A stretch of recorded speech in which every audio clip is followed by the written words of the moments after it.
Hello my dear students, তোমালোক আটাইকে best exam guide নামৰ ইউটিউব চেনেললৈ আন্তৰিক স্বাগতম জনাইছো। আজি আমি এই ভিডিঅ'টিত 2026 চনৰ হাইস্কুল শিক্ষান্ত পৰীক্ষাৰ সমাজ বিজ্ঞান বিষয়ৰ যিবিলাক ডেসক্ৰিপটিভ কোৱেশ্চনছ দিয়াৰ সম্ভাৱনা আছে, সম্ভাৱ্য যিখিনি প্ৰশ্ন তাকে আমি এই প্ৰশ্নত শ্বেয়াৰ কৰিম তোমালোকৰ সৈতে। তোমালোকে সম্পূৰ্ণকৈ ভিডিঅ'টি চাবা। নিশ্চয়কৈ এই প্ৰশ্নসমূহ 13 ফেব্ৰুৱাৰীৰ পৰীক্ষা দিয়াৰ বহু সম্ভাৱনা আছে আৰু প্ৰশ্নসমূহ হানমিহলিকৈ দিয়া আছে। তোমালোকে নোট ডাউন কৰি ল'বা। নিশ্চয় উত্তৰসমূহ তোমাৰ হাতত আছে, কেৱল মই প্ৰশ্নসমূহে ইয়াত আলোচনা কৰিছো। সম্পূৰ্ণকৈ ভিডিঅ'টি চাবা, নিশ্চয়কৈ তোমালোকে যথেষ্ট উপকৃত হ'বা। আহাচোন বাৰু কি প্ৰশ্ন দিয়াৰ সম্ভাৱনা বেছি আছে তাকে এবাৰ জানি লওঁ। এটি প্ৰশ্ন দিয়া আছে হিষ্ট্ৰী। স্বদেশী আন্দোলনৰ সময়ছোৱাত বংগদেশৰ জাতীয় শিল্পৰ বিকাশ কেনেদৰে হৈছিল, চমুকৈ লিখা। ইতিহাস খণ্ডৰ আৰু এটি প্ৰশ্ন, স্বদেশী আন্দোলন দমন কৰাৰ উদ্দেশ্যে ব্ৰিটিছ চৰকাৰে কি আন্দোলন বিৰোধী কাৰ্যসূচী গ্ৰহণ কৰিছিল। আৰু এটা ইতিহাসৰ প্ৰশ্ন, স্বদেশী আন্দোলনৰ প্ৰাৰম্ভিক কাৰ্যসূচী কি আছিল, প্ৰতিবিধ কাৰ্যসূচী চমুকৈ লিখা। অন্য এটা প্ৰশ্ন, ব্ৰিটিছ চৰকাৰৰ শিক্ষানীতিৰ বিৰুদ্ধে স্বদেশী আন্দোলনে কেনে ধৰণৰ শৈক্ষিক বিপ্লৱ গঢ়ি তুলিছিল, চমুকৈ আলোচনা কৰা। এইটো কেনে হ'ব লাগিছিল। সত্যাগ্ৰহ শব্দটো কোনে সৰ্বপ্ৰথমে ব্যৱহাৰ কৰিছিল, ইয়াৰ প্ৰকৃত অৰ্থ কি। এইটো বহুত দৰকাৰী প্ৰশ্ন। 6 নম্বৰটো, 1931 চনত স্বাক্ষৰিত হোৱা গান্ধী আইৰণ চুক্তিৰ যিকোনো দুটা চৰ্ত উল্লেখ কৰা।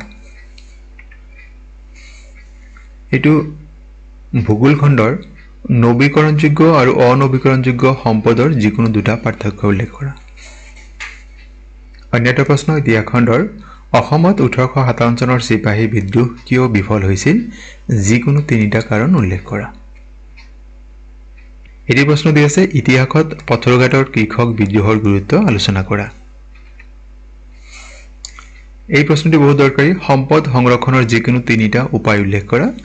আকৌ প্ৰশ্নটি অন্য ধৰণে দিব পাৰে, সম্পদ সংৰক্ষণৰ যিকোনো তিনিটা প্ৰয়োজনীয়তা উল্লেখ কৰা। এটা আছে যে কি উপায়েৰে সম্পদ সংৰক্ষণ কৰিব পাৰি, আৰু 12 নম্বৰ প্ৰশ্নত দি আছে আমি কিয় সম্পদ সংৰক্ষণ কৰিব লাগে, তাৰ প্ৰয়োজনীয়তা, সেই বিষয়ে তিনিটা কাৰণ উল্লেখ কৰিব লাগে। কুৱেশ্যন নম্বৰ 13, 1857 চনৰ চিপাহী বিদ্ৰোহৰ মণিৰাম দেৱানৰ ভূমিকা সম্পৰ্কে চমুকৈ লিখা। ব্ৰিটিছ শাসনকালত অসমত কৃষক আৰু কুটিৰ শিল্পৰ লগত জড়িত লোকসকলৰ দুৰৱস্থাৰ কাৰণসমূহ লিখা। এইটো বহুত দৰকাৰী প্ৰশ্ন। আহোম সভা কোনে গঠন কৰিছিল, ইয়াৰ এটা অতি গুৰুত্বপূৰ্ণ কাৰ্যসূচী কি আছিল। অসমৰ জনসাধাৰণে কেনেকৈ আইন অমান্য আন্দোলনত অংশগ্ৰহণ কৰিছিল।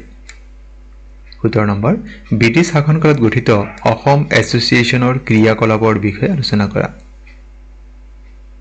ক্ষুদ্ৰাকাৰ চিত্ৰযুক্ত অসমৰ দুখন সাঁচিপতীয়া পুথিৰ নাম লিখা। এই প্ৰশ্নবোৰ খুব দৰকাৰী হয়। এইবিলাক ইতিমধ্যে হাইস্কুল শিক্ষান্ত পৰীক্ষাৰ বেলেগ চনত দিয়া আছিল প্ৰশ্নসমূহ। ভাৰতীয় চিত্ৰকলাৰ প্ৰধান ভাগ দুটা কি উদাহৰণ দিয়া।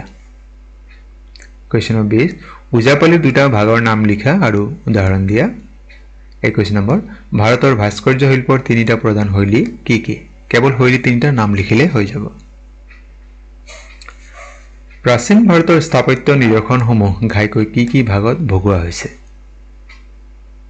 অসমত উদযাপন কৰা বিহু উৎসৱৰ বিষয়ে চমুকৈ লিখা।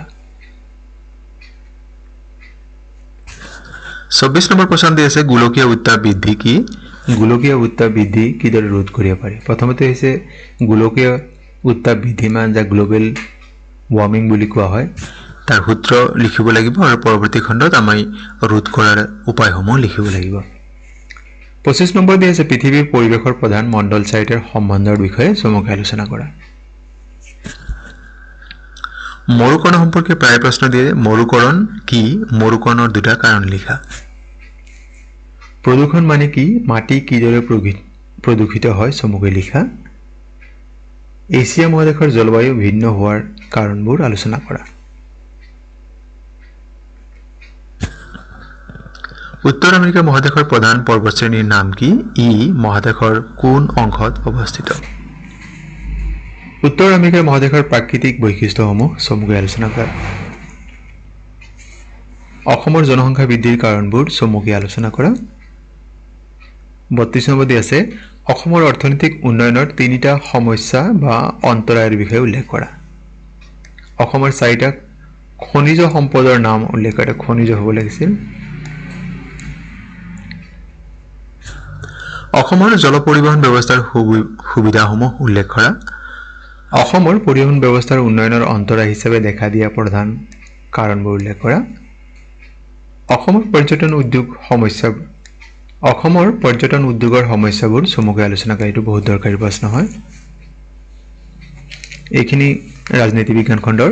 ভাৰতীয় সংবিধানৰ প্ৰস্তাৱনাত সংবিধানৰ আদৰ্শ কেনেদৰে প্ৰকাশ পাইছে চমুকৈ আলোচনা কৰা। ভাৰতীয় সংসদীয় গণতন্ত্ৰ আৰু ইংলেণ্ডৰ সংসদীয় গণতন্ত্ৰৰ মাজৰ যিকোনো তিনিটা পাৰ্থক্য উল্লেখ কৰা। ভাৰত আৰু আমেৰিকা যুক্তৰাষ্ট্ৰৰ যুক্তৰাষ্ট্ৰীয় ব্যৱস্থাৰ মাজত থকা যিকোনো তিনিটা পাৰ্থক্য উল্লেখ কৰা। গণৰাজ্য মানে কি বুজায়? ভাৰত এখন গণৰাজ্য হয়নে কেনেকৈ? মই এই প্ৰশ্নটি আলোচনা কৰিছোঁ বাৰু। গণৰাজ্য মানে এনে এখন ৰাষ্ট্ৰক বুজায় যি দেশৰ ৰাষ্ট্ৰপ্ৰধান, যেনেকৈ ভাৰত, সেই ৰাষ্ট্ৰপ্ৰধানজন ৰাইজৰ দ্বাৰা নিৰ্বাচিত, বংশানুক্ৰমিক নহয়। নেপাল গণৰাজ্য নহয় বা ইংলেণ্ড গণৰাজ্য নহয়, কাৰণ তাত ৰজা বা ৰাণীৰ ব্যৱস্থা আছে। আমাৰ যিটো ভাৰতৰ ৰাষ্ট্ৰপতিজন নিৰ্বাচিত ব্যক্তি হয়, সেয়ে ভাৰত এখন গণৰাজ্য হয়। আৰু আমি প্ৰতি বছৰে 26 জানুৱাৰী দিনটো গণৰাজ্য দিৱস হিচাপে পালন কৰোঁ। গতিকে আমি তেনেকৈ লিখিলে এই প্ৰশ্নত সম্পূৰ্ণ নম্বৰ আমি লাভ কৰিম। ৰাষ্ট্ৰীয় মানৱ অধিকাৰ আয়োগৰ তিনিটা ক্ষমতা উল্লেখ কৰা। 42 নম্বৰ ৰাষ্ট্ৰসংঘৰ যিকোনো তিনিটা অভিকৰণৰ নাম উল্লেখ কৰা। ৰাষ্ট্ৰসংঘ গঠনৰ যিকোনো তিনিটা লক্ষ্য উল্লেখ কৰা। ভেটো ক্ষমতা কি? ৰাষ্ট্ৰসংঘৰ নিৰাপত্তা পৰিষদৰ স্থায়ী সদস্য ৰাষ্ট্ৰকেইখনৰ নাম লিখা। এইখিনি আছে ইকনমিক্সৰ অৰ্থনীতি বিজ্ঞান খণ্ডৰ। বিনিময় পথাৰ দুটা আসোঁৱাহ বা অসুবিধা উল্লেখ কৰা। ভাৰতীয় ৰিজাৰ্ভ বেংকৰ প্ৰধান কাৰ্যসমূহ উল্লেখ কৰা। আঞ্চলিক গ্ৰাম্য বেংকৰ দুটা মূল কাৰ্য উল্লেখ কৰা। মুদ্ৰাৰ যিকোনো তিনিটা বৈশিষ্ট্য উল্লেখ কৰা। মুদ্ৰাৰ যিকোনো দুটা অসুবিধা উল্লেখ কৰা। এটা দি আছে চেক এখন মুদ্ৰা নে? তোমাৰ উত্তৰৰ সপক্ষে যুক্তি দৰ্শা। কুৱেশ্যন নম্বৰ 51 নীতি আয়োগ কেতিয়া গঠন কৰা হৈছে? ইয়াৰ অধ্যক্ষ কোন? আমি নিশ্চয় গম পাওঁ নীতি আয়োগ 2015 চনৰ 1 জানুৱাৰী তাৰিখে গঠন কৰা হৈছে আৰু ইয়াৰ অধ্যক্ষ হৈছে ভাৰতৰ প্ৰধানমন্ত্ৰী। এই প্ৰশ্ন বহুত বেছি দৰকাৰী হয়। কুৱেশ্যন নম্বৰ 52 ভাৰতবৰ্ষত অৰ্থনৈতিক সংস্কাৰৰ ক্ষেত্ৰত উদাৰীকৰণ, ব্যক্তিগতকৰণ আৰু বিশ্বায়নে কেনেদৰে প্ৰভাৱ পেলাইছে চমুকৈ লিখা। কুৱেশ্যন নম্বৰ 53 অৰ্থনৈতিক উন্নয়ন আৰু অৰ্থনৈতিক বিকাশৰ মাজত দুটা পাৰ্থক্য উল্লেখ কৰা। কুৱেশ্যন নম্বৰ 54 অৰ্থনৈতিক পৰিকল্পনা কি? ভাৰতৰ প্ৰথম পঞ্চবাৰ্ষিক পৰিকল্পনাৰ সময়সীমা উল্লেখ কৰা। কুৱেশ্যন নম্বৰ 55 আৰু লাষ্ট প্ৰশ্ন এয়াই আছিল অসম চৰকাৰে 2014 চনত ঘোষণা কৰা ঔদ্যোগিক আৰু বিনিয়োগ নীতিৰ প্ৰধান লক্ষ্যবোৰ কি কি? এই প্ৰশ্নসমূহ নিশ্চয় তোমালোকে ইয়াৰে বেছিখিনি পঢ়িছা বা সেই সম্পৰ্কে তোমালোকে ভালদৰে প্ৰস্তুতি লৈছা। তোমালোকৰ পৰীক্ষা নিশ্চয় ভাল হ'ব। আমাৰ চেনেলৰ তৰফৰ পৰা আমি শুভকামনা জনাইছোঁ আৰু তোমালোকে পৰীক্ষা কেনে হয় আমাক জনাবলৈ নাপাহৰিবা। আৰু ইংৰাজী পৰীক্ষাৰ বাবে আমাৰ চেনেলৰ তৰফৰ পৰা দৰকাৰী MCQ বা প্ৰশ্নোত্তৰসমূহ কেনেদৰে লিখিলে ভাল নম্বৰ লাভ কৰিব পাৰিম বা প্ৰ'জ পয়েট্ৰি কোনবিলাক প্ৰশ্ন বেছি দৰকাৰী আমি নিশ্চয় অতি সোনকালে আপলোড কৰাৰ কাৰণে ব্যৱস্থা কৰিম। তোমালোকে বিনম্ৰ যদি প্ৰথমবাৰ আমাৰ চেনেলটি চাই আছা, আমাৰ চেনেলটি এতিয়ালৈকে ছাবস্ক্ৰাইব কৰা নাই, চেনেলটি ছাবস্ক্ৰাইব কৰিবলৈ থাকিলে আৰু ভিডিঅ'সমূহ লাইক কমেণ্ট আৰু শ্বেয়াৰ কৰিবা। আৰু আজিৰ ভিডিঅ' সম্পূৰ্ণকৈ চোৱাৰ বাবে তোমালোকক জনাইছোঁ অশেষ ধন্যবাদ।